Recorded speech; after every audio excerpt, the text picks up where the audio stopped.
Well, let me sit down here at this piano. Sounds more like a ukulele. Do-do-do-do-do-do. Boom. I'd like to tell you, if you can stand it, about my next door neighbor. You see, he'd been reading about how the doctors now can, how they can now give a person new eyes, a new liver, new kidneys, maybe even a new heart, not to mention new blood. That's old stuff. Well, pretty soon, my neighbor said, instead of going into the doctor for a checkup or a tune-up, you'll be able to go in, get a complete overhaul job, all new parts, factory guaranteed. Good for who knows how many thousands of miles. Now tell me, he said, isn't that real progress?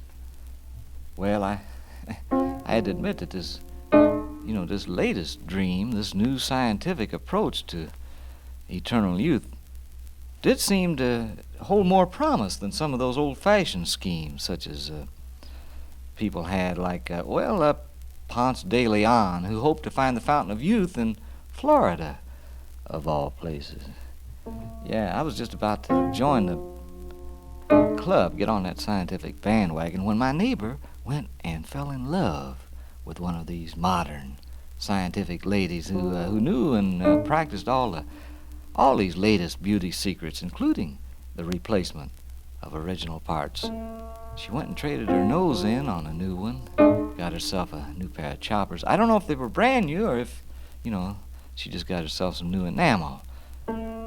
Teeth are like automobile tires. Sometimes it's hard to tell a new one from a good recap job. And she was always doing something to her hair. Not just the color, but, well, one day it would be short, and the next day it would be long. I never did figure that one out. The funny thing was, though, the strange thing was, that shortly after he met this lady, her name was Dory Ann. Shortly after my neighbor met Dory Ann, he became very shy around the neighborhood. He kind of faded out. And when I learned the reason why, I wrote a little song about it. That's what I like to do. Now, I'd like to sing this. It's a story of my neighbor's courtship with Dory Ann Gray. Dory Ann Gray. He's got a picture that he hangs on the wall, but he takes it down when the neighbors call.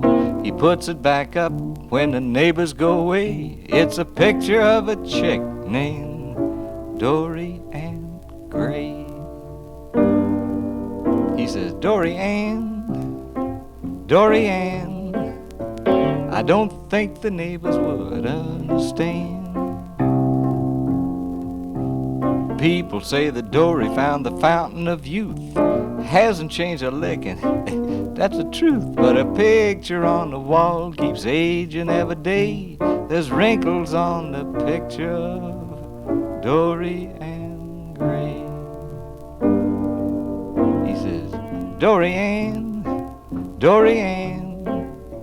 I don't think the neighbors would understand. Now the guy that made the picture must have used bad paint. The way that Dory really is, she looks like she ain't. She looks like she ain't more and more every day. That's why he hides the picture of Dory Ann Gray. He says, Dory Ann, I don't think them folks would understand. Sometimes at night he gets a feeling like this, that Dory ain't real, but the picture is. He gets out of bed and puts a picture away, and dreams about the beautiful Dory Ann Gray. He says, Dory Ann, I don't think them squares would understand.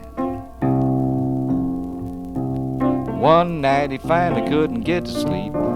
He dug a hole and buried the picture 6 feet deep. Then he told Dory to name the day. Now he's married to the beautiful Dory Ann Gray. He says, Dory Ann, I don't think the neighbors would understand. Don't think the neighbors would understand.